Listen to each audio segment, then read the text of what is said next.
Picture a broad, multi-lane avenue in the hazy gray light of a smoggy Beijing morning. Right. It's June 5th, 1989, and the avenue is completely empty, save for a massive rumbling column of military tanks. Just a completely surreal visual. Yeah, totally. Because these machines are fresh from securing one of the largest public spaces on Earth, and the ground is literally vibrating under the weight of their treads. I mean, you can almost smell the diesel exhaust and lingering smoke in the air. Exactly.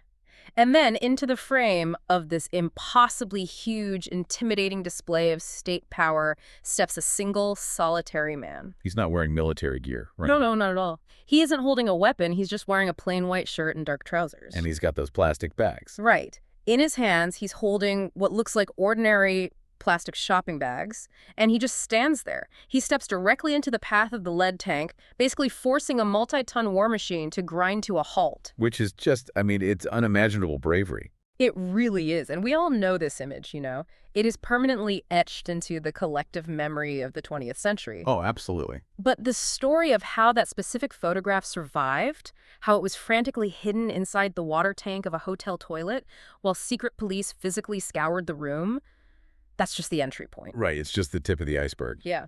The survival of that film is the first layer of a much larger, darker, and honestly infinitely more complex geopolitical narrative. So, welcome to the deep dive. Glad to be here. I'm thrilled you're joining us today because our mission is to unpack the extensive transcript from the Frontline PBS documentary titled The Tank Man. And it is a fascinating source. It really is.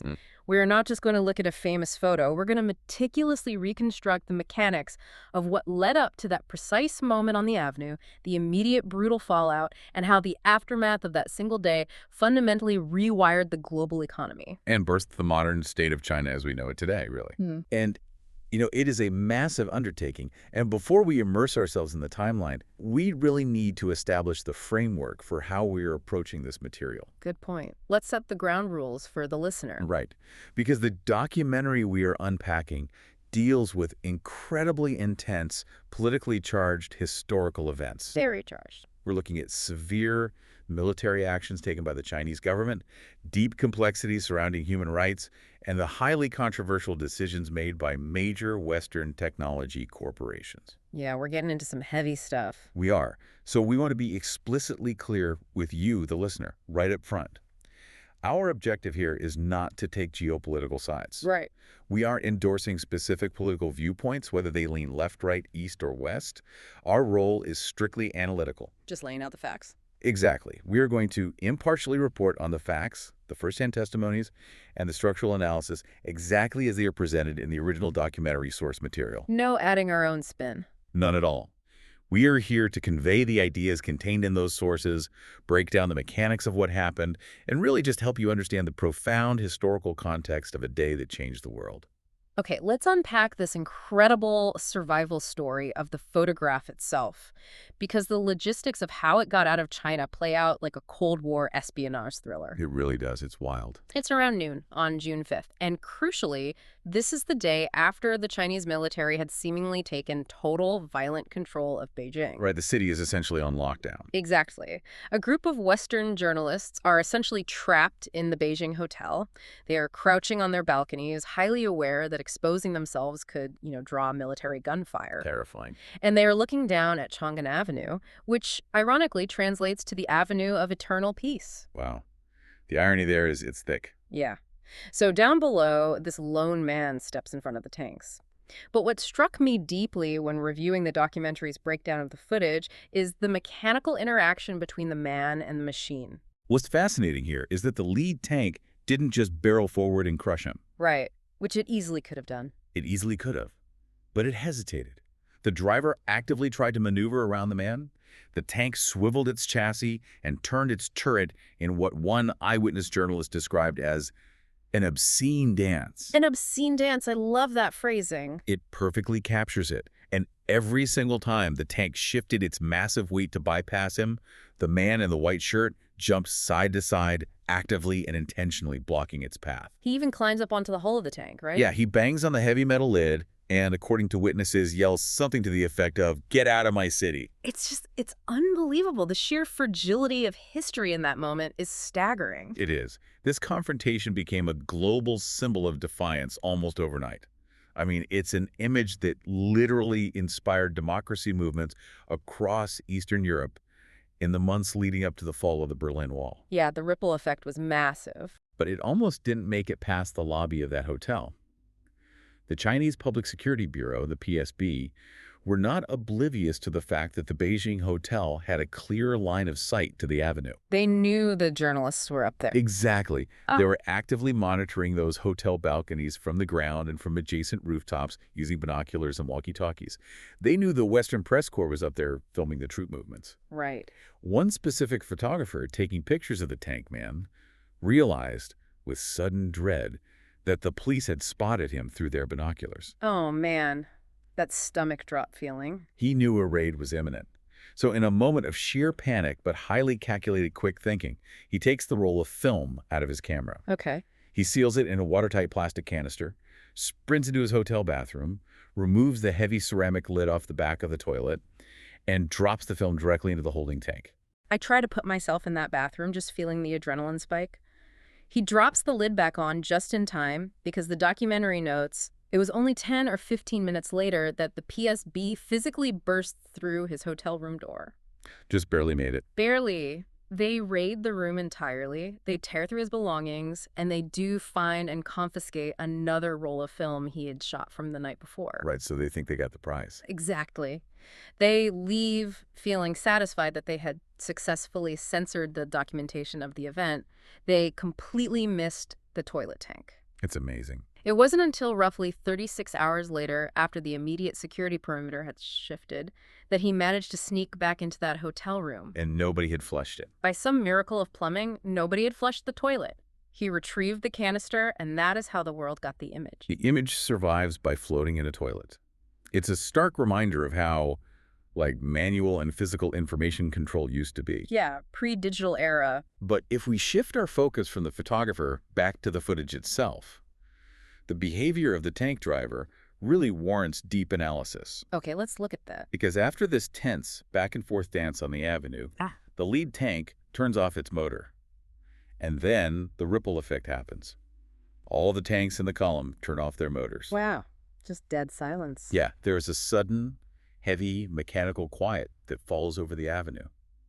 This illustrates a profound, brief moment of humanity, or at the very least, profound confusion from the military machine. I mean, the driver was part of a vanguard that had just spent the last 24 hours securing a city through overwhelming force. Exactly. He had strict orders, he was piloting a massive weapon of war. But in that highly specific, isolated moment, he was seemingly unwilling to execute a single, unarmed civilian standing his ground in broad daylight. I keep thinking about the psychology of the man in the white shirt, too. It's easy to project a Hollywood narrative onto him. Oh, for sure. You see him standing there, and the immediate assumption might be that he's a highly trained revolutionary or a prominent student leader executing a meticulously planned piece of performance art to embarrass the state. Right, some sort of organized resistance. But looking at the details from the source, that theory just falls apart. He's wearing unremarkable clothes. He's carrying what look like standard plastic bags full of groceries or daily supplies. Yeah, he doesn't look like an operative. He looks like a commuter. Exactly. I have to wonder, was he just an entirely ordinary citizen who had reached an absolute psychological breaking point? That's a very real possibility. Did he just wake up, go to run an errand, look at the ruined state of his city, and become so utterly disgusted by the violence he had witnessed that his sense of self-preservation just evaporated? Well, the consensus from the journalists who witnessed the event firsthand aligns with your theory. He did not fit the profile of the student protesters who had been occupying the square. He looked exactly like an ordinary working man, perhaps on his way home from the market. And from a sociological standpoint, that is precisely what makes the image so resonant. He's an everyman. Yes. He didn't stand for a specific political faction. He stood for the exhausted, ordinary populace. So to truly understand the mechanics of that exhaustion, to understand why a guy with shopping bags would risk being ground into the pavement by a tank, we cannot just look at June 5th. No, we have to rewind the timeline. We have to go back 5 weeks to examine the environment of Beijing, to understand what he had been living through, and to see how an entire metropolis became mobilized against its own government. Right, because the tragedy of June 4th and the standoff on June 5th don't happen in a vacuum. To understand the carnage, you first have to understand the absolute euphoria that preceded it. Yeah, the contrast is wild. 5 weeks prior, a massive organic protest movement began to take root in Beijing. Now, if you grew up in the West watching the evening news in 1989, this was almost exclusively framed as a student phenomenon. Right, that's what we all saw. The imagery fed to the Western public was heavily focused on college kids in Tiananmen Square, wearing headbands, demanding democracy, and building a papier-mâché goddess of democracy statue. But the documentary makes it explicitly clear that viewing this solely as a student protest is a massive historical blind spot. A huge one. This was a sprawling cross-section of Chinese society. At its absolute peak, the estimate suggests 1 in 10 residents of Beijing was actively participating in the streets. That scale is difficult to comprehend without breaking down the demographics. Witnesses and historians describe the atmosphere not as a grim, militant uprising, but as a carnival of protest. A carnival? Yeah. The students may have sparked it, but it rapidly decentralized. You had highly distinct groups marching together under their own specific occupational banners. Like who? The documentary highlights that you had Beijing journalists marching to demand press freedom. Right. You had cohorts of doctors, nurses, and scientific researchers. Wow. You had heavy industry workers driving actual earth-moving equipment down the streets in solidarity. That is incredible. You even had the sanitation workers, the honey bucket collectors, and, astoundingly, members of the Chinese Navy marching in their official uniforms. The military was marching with them. Sections of it, yeah. The participation was so widespread and so deeply embedded in the daily fabric of the city that one observer noted it felt as though the entire population was out there, completely bypassing the very top echelon of the leadership. The logistics of organizing that without the internet or smartphones is mind-boggling. It speaks to a deeply shared underlying societal frustration. Absolutely. And the students initially didn't even want to overthrow the Communist Party. They primarily wanted to cleanse the party of rampant corruption, address inflation, and secure basic rights like free speech. Right. It started as a petition to the government to simply be better. But as the movement swelled to include the urban middle classes, and crucially, the blue-collar workers and peasants, the ideological stakes shifted dramatically. They certainly did. The government inside the leadership compound wasn't acting as a unified front to address this. They were completely paralyzed by their own internal infighting. The internal mechanics of the Communist Party leadership during this period were essentially a high-stakes ideological civil war. Tell me about that split. You had a stark split at the very apex of power. On one side, representing the reformist faction, you had the General Secretary of the Communist Party, Zhao Ziyang. Okay, so he's the reformist. Right. He recognized the legitimacy of some of the protesters' grievances and advocated for a softer, negotiated approach. Yeah. He actually made a highly publicized visit down to Tiananmen Square itself to speak directly with the students. Really? Yeah, tears in his eyes, making a final public appeal for compromise and asking them to end their hunger strikes. As a historical footnote, that would be his last public appearance before being placed under house arrest for the rest of his life. Wow, so he lost that internal war. He did, because on the opposing side, you had the hardliners, prominently represented by Premier Li Peng. The hardline. The hardliners viewed the protests not as a petition, but as an existential counter-revolutionary rebellion. They saw it as a direct threat to the state. Exactly. On the night of May 19th, Li Peng addressed the party apparatus and declared that the situation had devolved into anarchy. He stated that if it didn't end immediately, the future of the People's Republic itself would be in grave danger. Consequently, he formally declared martial law. I'm trying to put myself in the shoes of those hardliners, and I'm struggling to understand the sheer scale of their panic. It seems like an overreaction at first glance, right? Yeah. If the movement started with college kids, and even if it grew to include doctors and journalists, why couldn't the state just wipe them out? It's a war of attrition. That's a logical way to look at it. Eventually, people run out of money, students have to go back to class, the weather changes.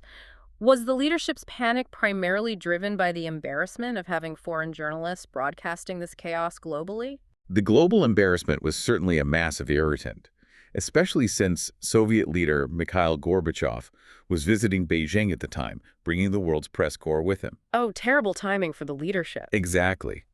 But that wasn't the core existential terror for the party elders.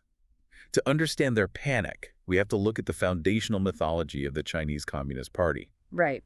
The CCP's core narrative is that they are the vanguard of the proletariat. They utilize the workers' and peasants' movements to violently overthrow the previous regime and gain absolute power. So they are supposed to be the party of the workers. Exactly. They are ideologically supposed to be the party of the workers. So when leadership looked out the windows of the Great Hall of the People and saw the actual, literal, blue-collar workers joining the students in the streets, forming autonomous unions and marching against the state, the regime was terrified that their own historical playbook was being used against them. The profound fear was that the workers were literally going to take the power back. Yes, and this wasn't isolated to Beijing anymore. The documentary notes the movement had spread to at least 400 cities across China. 400 cities. Yeah, this had metastasized from a localized student sit-in into a nationwide existential threat to the party's absolute monopoly on control. So they hit the panic button. Martial law is declared. The government decides they need to physically reclaim the capital, so they send in the military. And they don't do it subtly. No, they mobilize an overwhelming force. Roughly 300,000 troops ordered to converge on Beijing. From a military standpoint, that should have been the end of the story. A civilian populace cannot withstand an army of 300,000. You would think so. But the mechanics of how the citizens of Beijing responded is one of the most fascinating aspects of the documentary. They utilize what the source material describes as flood tactics. What's fascinating here is that the flood tactics completely upended traditional military crowd control models. Yeah, it caught both the government and the army entirely off guard. When the initial military convoys reached the outer suburbs and major intersections of Beijing, they didn't encounter violent barricades or armed resistance. They found their paths physically obstructed by sheer, overwhelming human mass. Just bodies in the street. Tens of thousands of unarmed people, young women, middle-aged housewives in their aprons, retired factory workers, grandfathers, just flooded out of their apartment blocks and physically enveloped the military transport trucks. It's basically like a massive weaponless... Traffic jam. Exactly, a human traffic jam. I'm picturing an endless sea of ordinary people just suffocating the momentum of these massive military vehicles. Right. And the documentary details these wild, deeply human interactions taking place on the bumpers of the trucks. The citizens effectively imposed 24-hour localized street seminars on the soldiers. That's true. You have mothers holding infants standing face-to-face with these troops explaining the situation. They are telling them, this is a peaceful city, we aren't rioting, we just want more freedom and less corruption. And they were literally bringing their young children up to the sides of the trucks to politely say, "How are you, Uncle Soldier?" Wow. The psychological dynamic here is crucial. The soldiers who were initially sent in were largely young, inexperienced conscripts drafted from the deep countryside. So they didn't know what they were walking into. Not at all. The journalists described them as looking doe-eyed Mm. and completely puzzled. Many had never been to a massive metropolis like Beijing, let alone found themselves surrounded by millions of highly educated, articulate urbanites pleading with them. Right. They had no psychological preparation for this kind of asymmetrical emotional warfare. They fundamentally didn't want to hurt anybody. The citizens were passing food, water, and popsicles up to the soldiers in the trucks. Popsicles. Yeah. And from a tactical standpoint, the flood tactics worked flawlessly. The soldiers' morale broke. Right. Or rather, their willingness to execute their orders broke. They refused to fire on the crowds. After 4 tense days of being physically stalled and emotionally dismantled in the suburbs, the army actually threw it into reverse. They withdrew to bases outside the city. The psychological whiplash for the citizens must have been incredible. They just stared down a 300,000-strong army with popsicles and polite conversation, and they won. It felt like a massive victory. The army leaves. It's a euphoric victory. But looking at how authoritarian regimes operate, I have to ask, was this beautiful, peaceful victory actually a fatal strategic error? Oh, yeah. By humiliating the government so profoundly on a global stage, by exposing the fact that the party couldn't even control its own military to clear its own capital, did the citizens inadvertently guarantee that a far more brutal retaliation was inevitable? You've identified the exact tragic turning point of the entire historical event. That withdrawal was a joyous, almost intoxicating triumph for the millions of people on the street. But not for the government. No, inside the leadership compound, it was viewed as an unimaginable catastrophic humiliation for the party elders, particularly the supreme leader, Deng Xiaoping. Lost face. In their political culture, they had suffered a massive loss of face. But it was deeper than embarrassment. The elders looked at the paralysis of their own army and were terrified that the entire edifice of communism was buckling. Because of what was happening globally, too, right? Remember the geopolitical context of 1989? They were watching the early tremors of the collapse of the Soviet Union and the Eastern Bloc. Right. They concluded that they could no longer afford to simply manage the situation politically. They determined that they needed to make a definitive physical stand. And specifically, they needed to be a bloody stand, to forcibly reestablish their authority and intimidate the population so deeply that they would never dare rise up again. Precisely. Which means the previous rules of engagement were entirely scrapped. And that realization brings us to the darkness of the first week of June. The humiliation of the initial withdrawal fueled a brand new, vastly more aggressive strategy by the supreme leadership. Yes, they decided to turn a peaceful carnival-like protest into an absolute urban war zone. We are moving into the mechanical realities of June 3rd and 4th. Okay, let's get into the mechanics of that return. When the military returned to Beijing on the night of June 3rd, the strategic parameters had been completely rewritten. To solve the problem of soldiers sympathizing with the locals, the leadership drew fresh troops from military districts far outside of the Beijing area. So these guys had zero connection to the city. Zero personal connection to the city's residents. More importantly, their loadout was fundamentally different. This time, the troops were armed with live ammunition, supported by heavy armored personnel carriers and actual battle tanks. No more messing around. No. Their orders were strict, linear, and non-negotiable. Tiananmen Square must be entirely cleared of protesters by dawn on June 4th. But the documentary points out a bizarre, almost sadistic contradiction in those final orders. The troops were given a hard deadline to clear millions of people out of the city center by 6:00 a.m., but they were also paradoxically instructed by the leadership to avoid bloodshed. Right. From a purely logistical standpoint, how do you hand a heavily armed armored division an impossible timeline against a deeply entrenched civilian population and tell them not to spill blood? It is functionally impossible, and military historians often point to this as a deliberate tactic of plausible deniability by the political leadership. So they can blame the soldiers later. It places the soldiers in an impossible dilemma on the ground, but it allows the politicians to later claim they never explicitly ordered a massacre. Wow. However, the true intent of the military operation is laid bare when you examine the logistics of their supply chain, specifically the type of ammunition they were issued. This part is so dark. The documentary emphasizes that the troops were not given standard riot control gear like rubber bullets or tear gas. They were issued highly lethal battlefield-grade weapons. Specifically, they were using what the witnesses described as dum-dum style expanding bullets. Okay, I want to pause and dig into the mechanics of that ammunition because the details are horrifying and speak directly to the intent of the state. Yeah, let's explain that. These bullets are described as being roughly the size of a man's thumb. They are designed with a soft copper outer coating. When that specific type of round impacts a soft target like a human body, the copper doesn't just punch a clean hole. No, it doesn't. It unfurls, mushrooms, and twists. They are literally engineered to tear up the victim's internal organs upon entry. Precisely. If we look at this purely from a military logistics standpoint, that type of expanding ammunition is designed for high-intensity conventional warfare. Not for crowd control. No, the tactical goal of a dum-dum bullet is to inflict maximum catastrophic structural damage to an enemy combatant. The military logic is that a severely mangled soldier requires multiple medics, surgeons, and extensive transport. So it's about burdening the infrastructure. Yes, thereby deliberately overwhelming and burdening the enemy's medical infrastructure.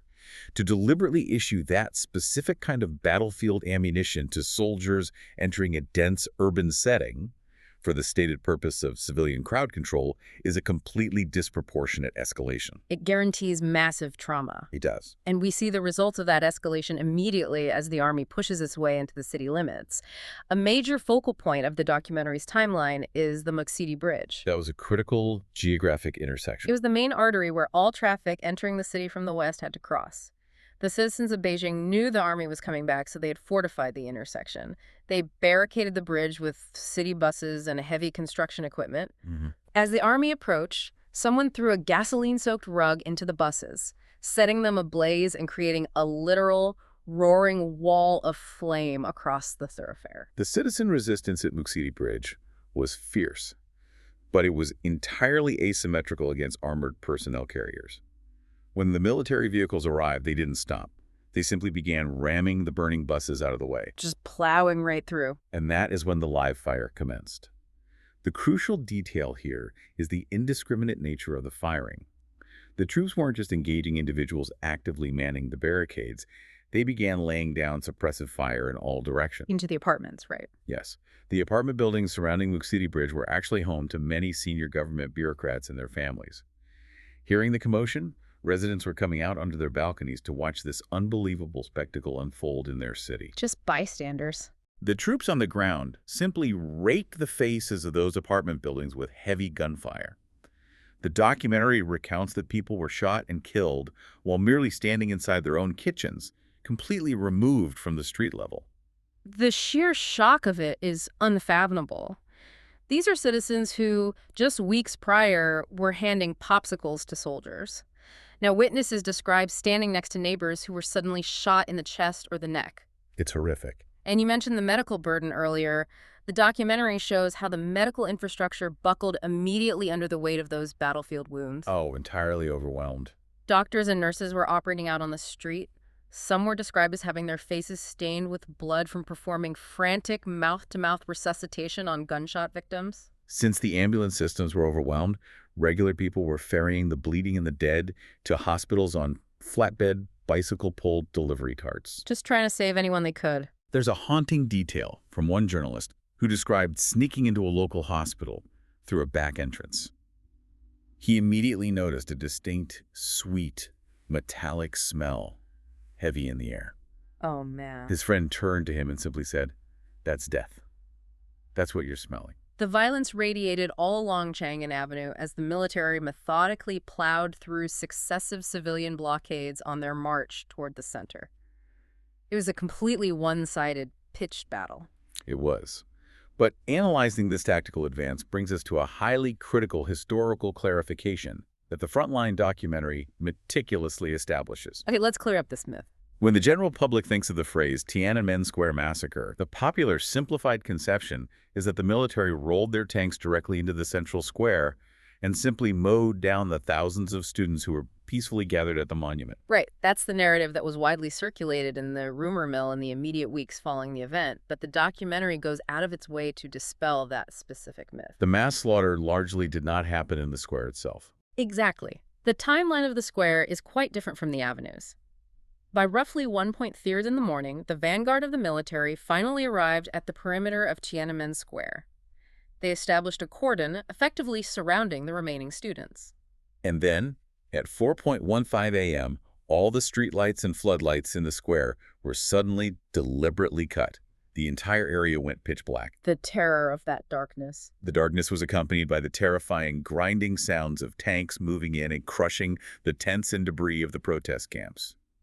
10 minutes later, special, intense military floodlights flicked on, illuminating the steps of the Great Hall of the People. Eyewitnesses described seeing a literal river of troops flowing out of the building, weapons ready. Yes, the thousands of remaining students were entirely trapped around the central monument to the people's heroes. But crucially, the soldiers in the square held their fire. They didn't shoot.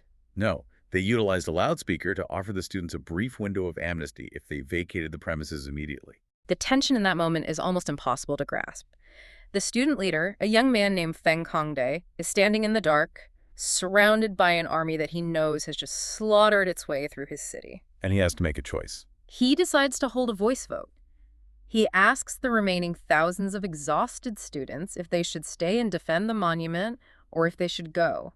Feng noted in his interviews that the shouts of stay were actually much, much louder. The students, fueled by adrenaline and defiance, wanted to stand their ground. But Feng, recognizing the grim tactical reality that staying meant absolute certain death, made a unilateral executive decision. He lied about the vote. He falsely declared that the Goes had it. He made the agonizing choice to overrule his peers to save their lives. The students locked arms, began singing the socialist anthem, the Internationale, and slowly retreated from the square through a narrow corridor the military had left open. From a leadership perspective, Fang Congde's decision was a brilliantly finessed, life-saving maneuver under unimaginable pressure. He saved thousands of young, bright lives that night. For sure. But the structural point we must emphasize, and that the documentary makes clear, is that the true theater of the massacre was the rest of the city. He was out in the streets. The highest casualties occurred in the suburbs, at the intersections, and on the long avenues where the ordinary working-class citizens of Beijing fought and died to keep the army from reaching those students. The government's overall tactical objective wasn't merely about clearing a physical geographic space. No, the violence was performative.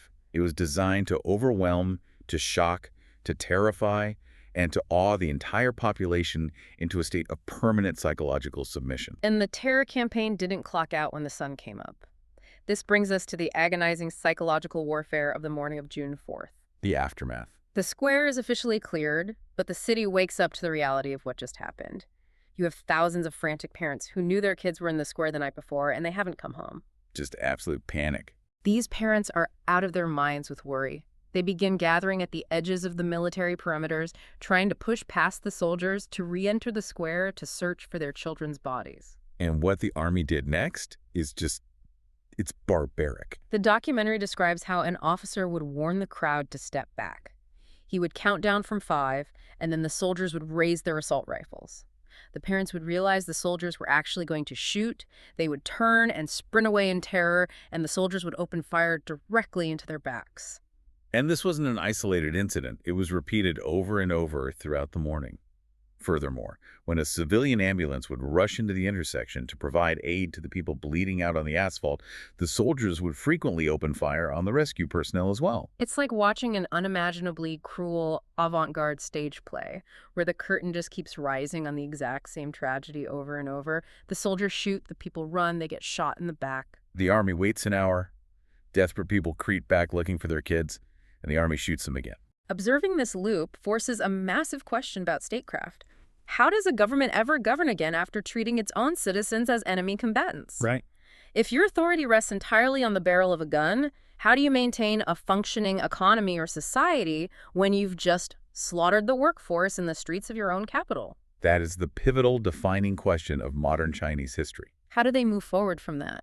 The Communist Party leadership, as ruthless as they were also pragmatic. They realized that mere military terror-shooting parents in the street was not a sustainable long-term governance strategy. Obviously not. You cannot run a productive, modernizing nation if your populace is in a constant state of active, suppressed trauma and boiling resentment. To survive this massive loss of moral authority, to maintain their absolute grip on power without sparking a perpetual civil war, they knew they had to fundamentally rewrite the rules of engagement. They had to offer the citizens of China an entirely new social contract. Exactly. And the architect of this new social contract was the supreme leader himself, Deng Xiaoping. He realized he needed a pressure release valve for 1 billion people. So he orchestrated what the documentary frames as a grand bargain. He effectively offered the entire country a choice between 2 doors. Yes, Deng Xiaoping's 2 doors policy is the essential mechanism for understanding everything that happens in China from 1989 to the present day. Let's walk through those doors. Doors 1 was the door of economics. Sure. The government proposition was this: if you open this door, you will be granted unprecedented economic freedom. Okay. You can hustle, you can get wealthy, you can start private enterprises, you can embrace the mechanics of the free market, you can elevate your family's status, and you can move into a glorious, materially rich financial future. The state promised to get out of the way of commerce and let capitalism riff. It sounds great, right? But then there's door 2, the door of politics. Exactly. If a citizen attempts to open the political door, they will hit a reinforced brick wall. Non-negotiable. The terms of the deal were absolute and non-negotiable. There can be zero challenge to the one-party rule of the CCP, no political reform, no labor organizing, no independent journalism, and absolutely no questioning the authority of the Communist Party. The grand bargain was simple. You stay entirely out of politics, and we will let you get rich. It makes me think of an incredibly restrictive corporate non-disclosure agreement. That's a great analogy. It's like the government saying, we are going to give you a massive severance package, a skyrocketing standard of living, No. but the penalty for violating the NDA and talking about what happened in the company is prison or death. And the wild, historically staggering thing is the public largely accepted the terms. They took door one. This deal birthed what the documentary refers to as China A. This is the glittering, hyper-modern, futuristic version of China that dominates global news today. The physical transformation was unprecedented. The skylines of cities like Shanghai and Beijing were completely rewritten. The documentary notes that places that were literally agricultural paddy fields just 15 years prior were transformed into dense forests of glass and steel skyscrapers. China opened its doors to a massive influx of foreign investment and rapidly scaled up to become the undisputed factory floor for the entire world. We're talking about a staggering, sustained economic boom. At its height, they were posting 9% annual GDP growth year over year. Yeah, they quickly became the world's largest consumer of raw materials: coal, steel, meat, and grain. And the sociological impact of that wealth creation cannot be overstated. Since 1989, China saw the rapid emergence of a 200 million strong middle class. Right. Economists note that never before in the recorded course of human history has a larger number of people been lifted out of poverty and gained more disposable wealth in such a compressed period of time. But at a cost. If we connect this to the bigger picture, the trauma of 1989 directly fueled this economic miracle.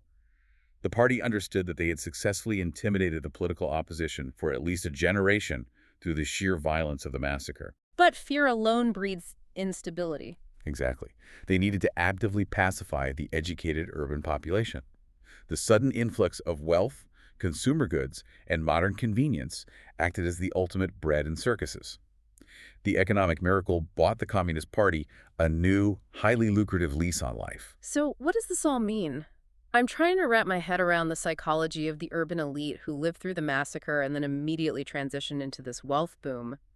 Does a sudden influx of cash genuinely cure a society's deep trauma, or does it just perfectly distract from it? For the urban elite, the intelligentsia, and the newly minted middle class, the very demographic that largely organized and drove the '89 protests, the wealth has functioned as a highly effective anesthetic. They just stopped thinking about it. They now have access to international travel, luxury brands, home ownership, and essentially everything money can buy. In exchange, they have largely internalized and accepted the terms of Deng's NDA.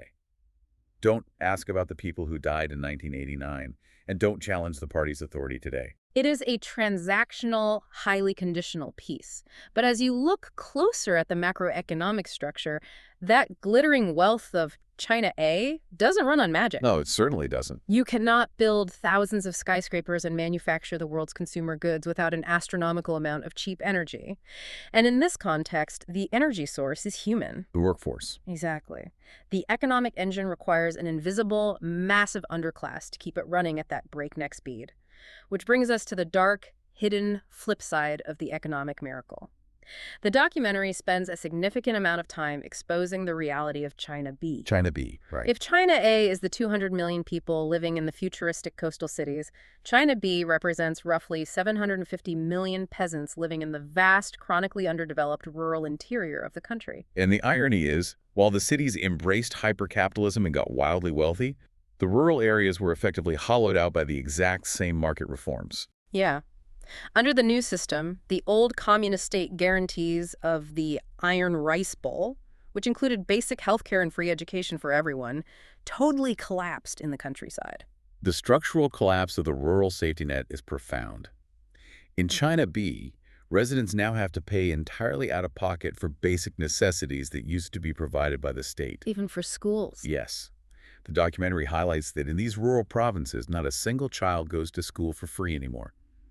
Impoverished farming families have to pay hard currency for tuition, textbooks, and even the coal to heat the classrooms in the winter. That's crazy. The healthcare statistics are even more dire. At the time of filming, local government healthcare funding had dropped to the equivalent of less than a penny per person per year in certain rural areas. Less than a penny. If a peasant gets seriously ill, the options are stark.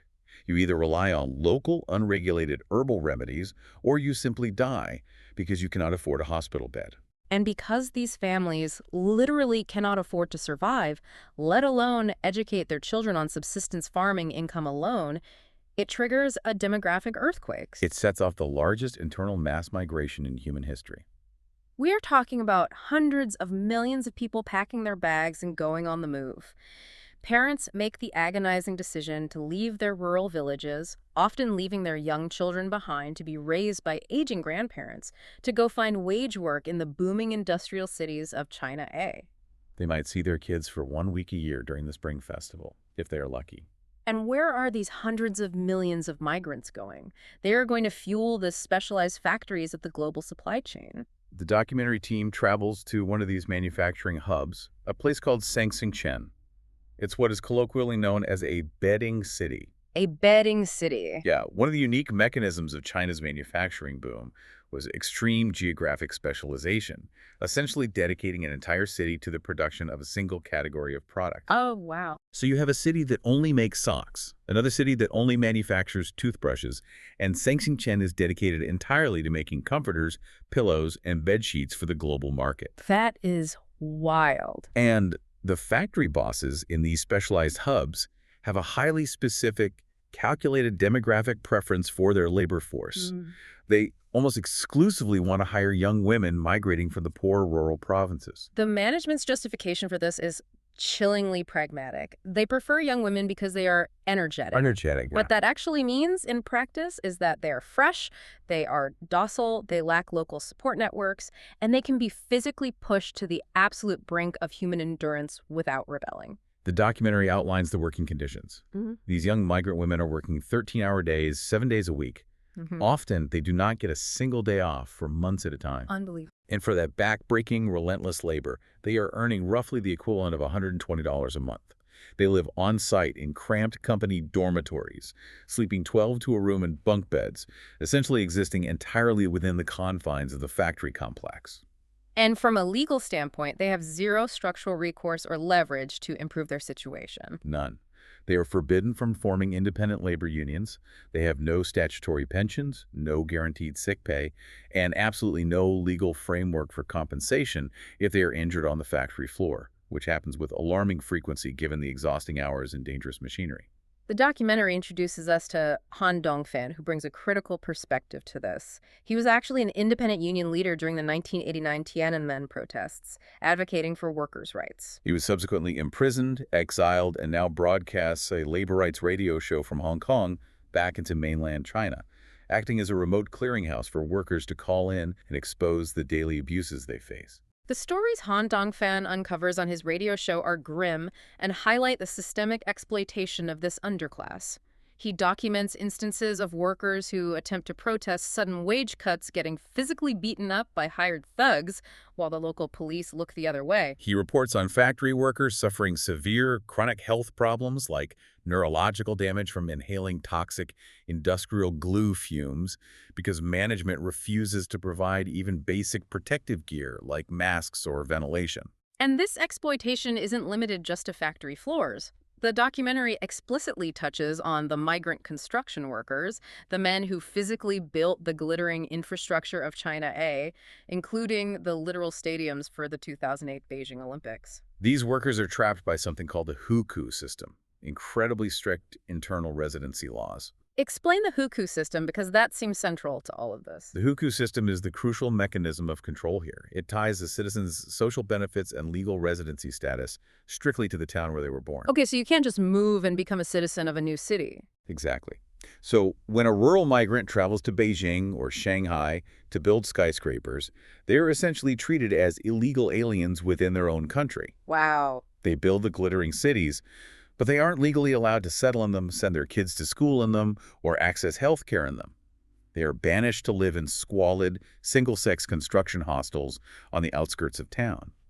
And when the construction job is finally done, their temporary permits expire, and they are forced to leave. It's just systemic exclusion. And the wage theft in this sector is staggering. Sometimes contractors withhold pay until the very end of the year, and if the contractor defaults or disappears, the workers get absolutely nothing for a year of hard labor. The documentary highlights reports of desperate, unpaid construction workers climbing to the tops of the cranes they operate and threatening mass suicide just to create enough of a public spectacle to draw attention to their stolen wages. Analyzing this dynamic reveals a deep historical irony about the survival of the state.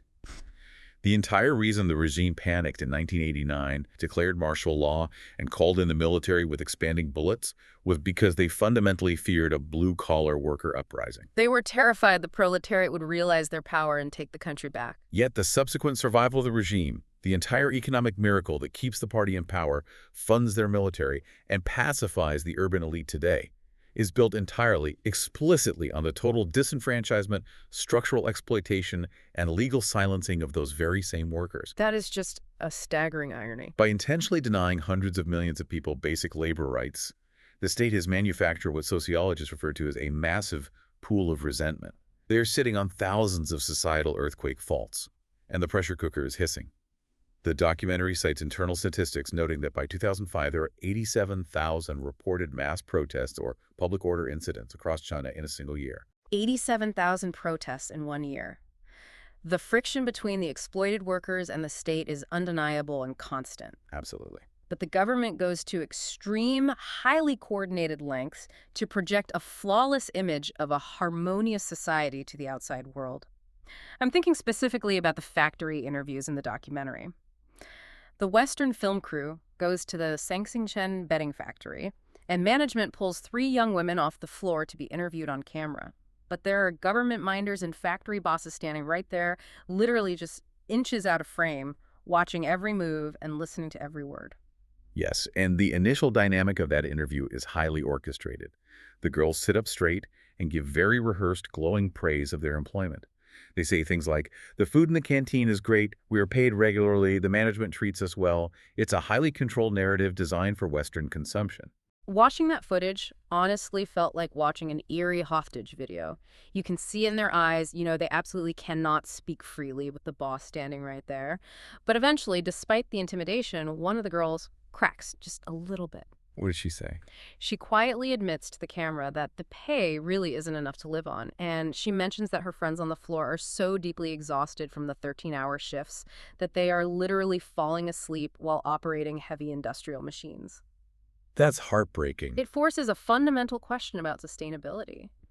If this economic miracle, the engine of global manufacturing, is built on a workforce that isn't legally allowed to complain, isn't the whole system just a massive ticking time bomb?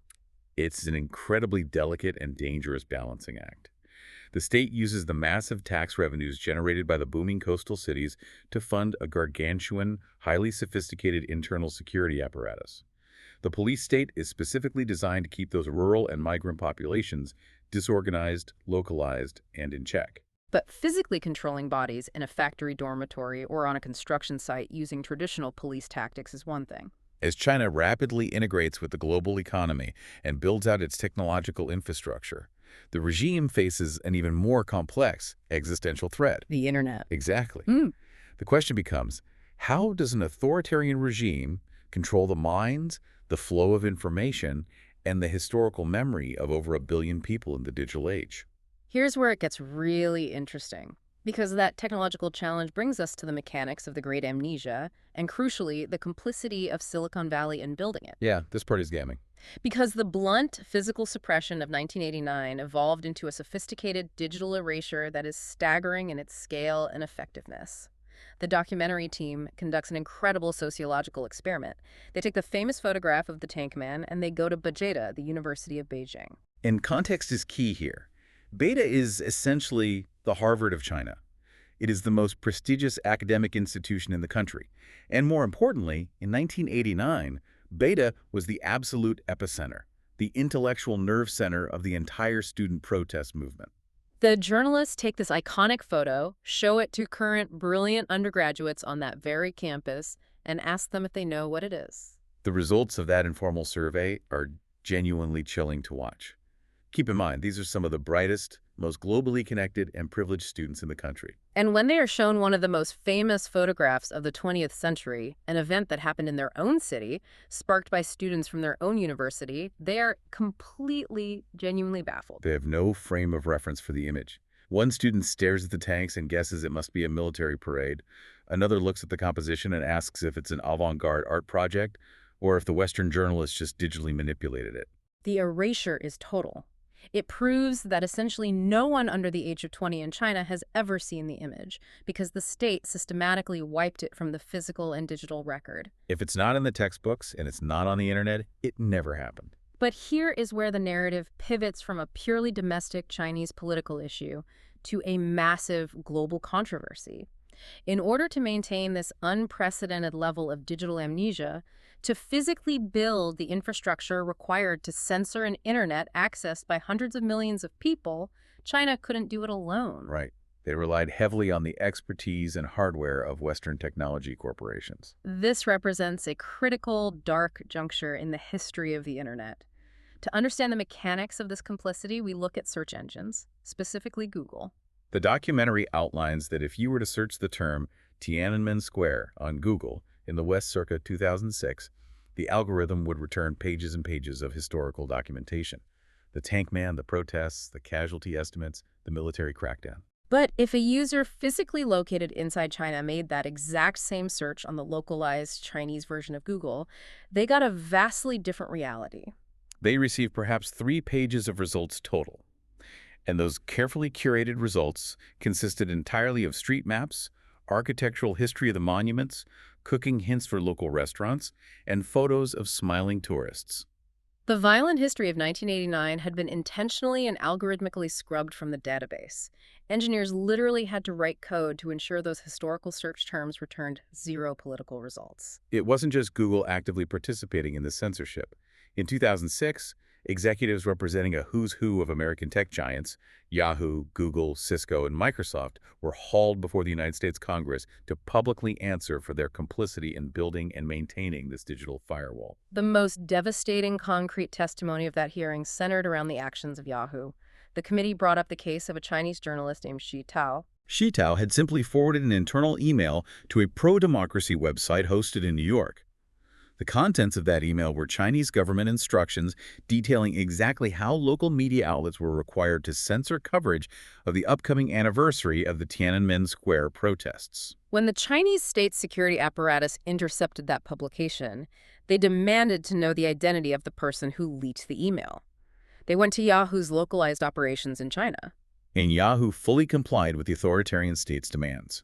They handed over all the necessary digital forensics, the exact time the email was sent, the IP address of the sender, and the physical location of the computer used. Wow. Based directly and entirely on the user data provided by this American corporation, Xi Tao was tracked down, arrested, and sentenced to 10 years in a maximum security prison.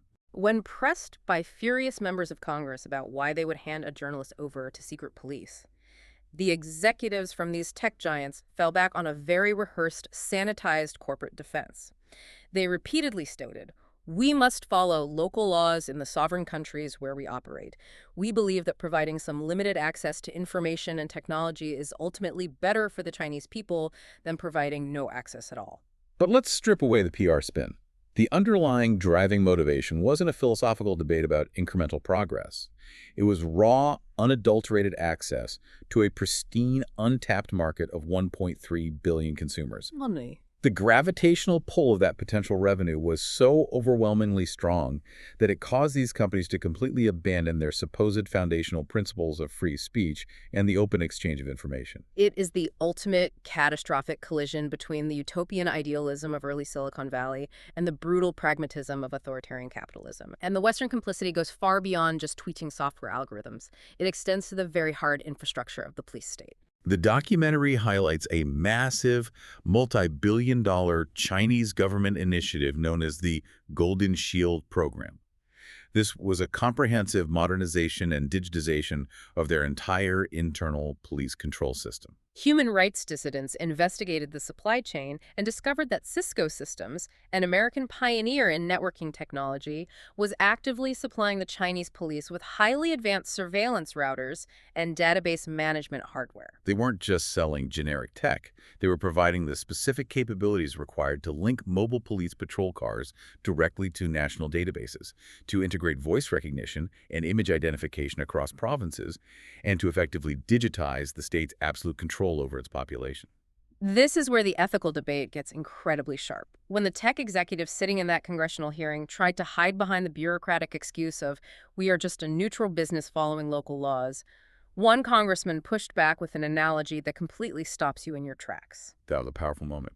He looked directly at the executive from Yahoo and asked, if the secret police a half-century ago in Europe asked your company where Anne Frank was hiding, would your corporate policy be to hand over her location in order to comply with local laws?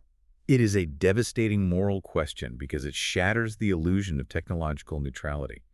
The tech companies historically argue that their tools, servers, routers, search algorithms are inherently neutral, much like a hammer. They argue that it is strictly the customer who determines how the capabilities are used. But the counter-argument is that when your direct customer is an authoritarian security state, and they are explicitly asking you to customize tools to track, silence, and imprison political dissidents, that neutrality is deeply, irreversibly compromised.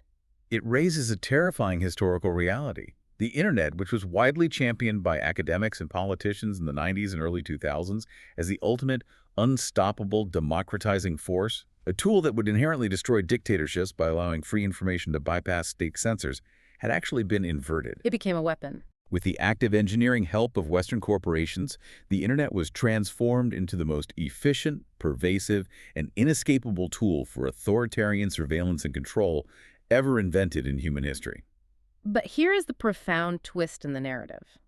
Despite the billions of dollars spent on the Golden Shield, despite the incredibly sophisticated algorithms designed to scrub keywords, despite the firewalls, the corporate complicity, and the relentless state-sponsored digital erasure, they still haven't been able to completely erase the memory of the lone man with the shopping bags. The image survives, leaking through the cracks of the firewall. Which brings us to the final, lingering question of the documentary, the enduring mystery of Tank Man himself. Because even today, decades later, with all the investigative power of the global press, nobody actually knows who he really is. That anonymity is the great unresolved chord of this entire historical symphony. In the immediate, chaotic aftermath of June 1989, there was a frantic, highly competitive rush by the global press corps to identify him. Someone wanted the scoop. Exactly. A British journalist named Alfred Lee eventually published a massive front-page scoop claiming he had discovered the man's identity. He reported that the man was named Wang Weilan, that he was the 19-year-old son of a local factory worker, and that shortly after the standoff on the avenue, he had been arrested by the secret police and summarily executed. Because the world was so desperate for closure, this name, Wang Weilan, became accepted historical fact. It was repeated by Western news anchors, written into books, and even cited by world leaders for years. But the Frontline documentary methodically dismantles this narrative. They interview other veteran journalists who were on ground in Beijing during that chaotic week, and they explain the mechanics of how information flowed and failed to flow in a lockdown city. So the Wang Weilan story wasn't real. They explain that nobody, not a single other outlet, could independently verify Alfred Lee's sources.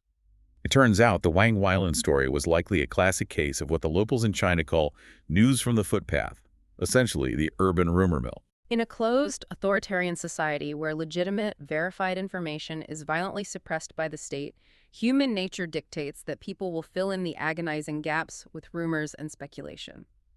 The journalist who wrote the definitive story admitted he didn't have hard documentary evidence. Another prominent reporter, whose name was officially attached to a subsequent story confirming the execution, admitted on camera that he had absolutely nothing to do with writing it. His editors had simply appended his name to a wire rumor. So when you strip away the repeated citations, there is zero concrete empirical evidence to support the name Wang Weilan, nor is there any proof of his execution. It was standard, albeit incredibly sloppy journalistic gap-filling. In the absence of journalistic proof, the only official on-the-record comment we have ever received from the highest levels of the Chinese government came a year later in 1990. The renowned American journalist Barbara Walters was interviewing Jiang Zemin, who had been elevated to power in the wake of the protests and was about to officially become the president of China. What did she ask him? She held up a photograph of the tank man and asked him point blank on international television what happened to the young man. Jiang Zemin, visibly uncomfortable, hesitated, stumbled over his translation, and finally offered a broken, cryptic response. I think never killed. That was it. That was the last official word on the matter from the state. So if we take the future president at his word and he wasn't killed by the state, what actually happened to him in those chaotic minutes after the standoff? The documentary highlights the final blurry seconds of the video footage. After his tense confrontation with the lead tank, the man is suddenly grabbed by a group of 4 people who rush out from the sidelines. They swarm him and rapidly hustle him away, disappearing into the mass of the panicked crowd. But even the eyewitness journalists, who are filming from the balconies, disagree on the identity and intent of those 4 people. It's the ultimate Rorschach test of the event. Some seasoned journalists who understand the tactics of the state firmly believe that those 4 men were a plainclothes Public Security Bureau snatch squad. Their logistical argument is that the police already had that entire intersection locked down, and they would have swooped in immediately to neutralize a public embarrassment. If that theory is correct, given the brutally efficient and often lethal treatment of far less prominent dissidents in the days following June 4th, his fate would likely have been incredibly grim. He would have likely faced secret imprisonment, torture, or a quiet execution without trial in a black site, making Jiang Zemin's statement a calculated diplomatic lie. But other eyewitnesses look at that exact same grainy footage and strongly disagree. They argue that if the PSB had grabbed him, they wouldn't have been gentle. Right. The police tactics of the week involved twisting dissidents' arms behind their backs, brutally beating them right there on the street to make an example of them. The men who grabbed Tank Man seemed to be urging him away urgently, but not violently. These witnesses believe the people who swarmed him were simply concerned. Citizens bystanders who watched this terrifying standoff realized this guy was seconds away from being vaporized by a tank shell and rushed out to pull him back into the safety and anonymity of the crowd. If that interpretation is true, it raises an absolutely incredible, almost hopeful possibility. It means he survived. It means he melted back into the massive population of Beijing and is potentially still alive today, living somewhere in the glittering hyper-modernity of the new China, quietly keeping his identity an absolute secret. Because revealing it, even decades later, would mean instant death for him and his family. The reality is, we simply do not know. And as the documentary profoundly concludes, perhaps from a historical perspective, we are actually better off not knowing. The mechanics of his anonymity are fascinating.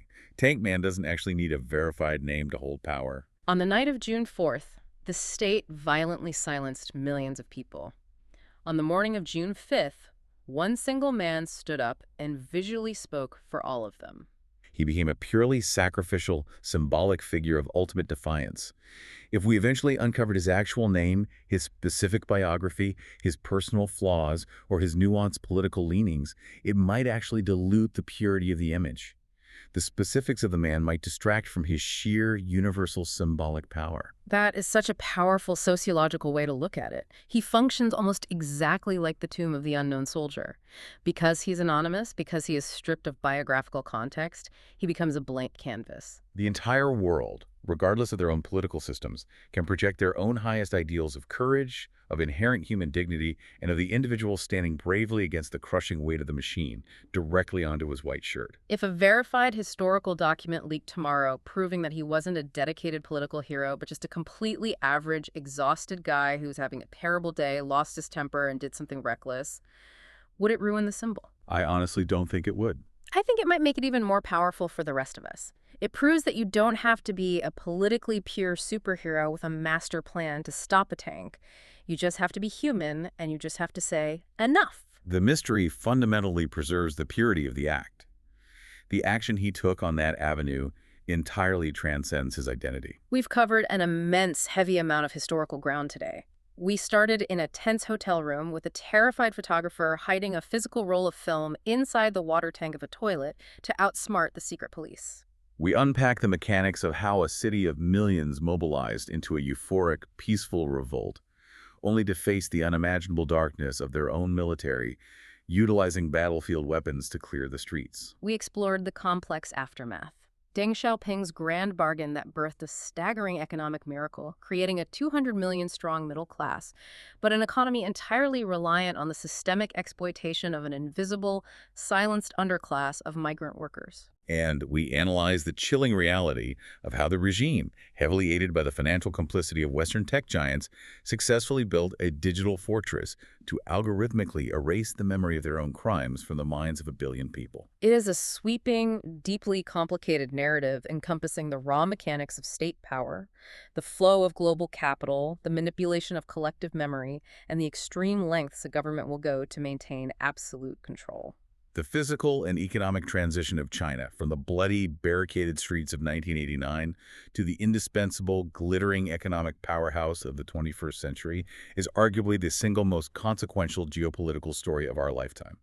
And every single facet of that modern reality is deeply, inextricably rooted in the events and the trauma we've broken down today. It really is the foundation of the modern world order. And as we wrap up this deep dive into the Frontline documentary, I want to leave you, the listener, with a final thought to mull over as you go about your day.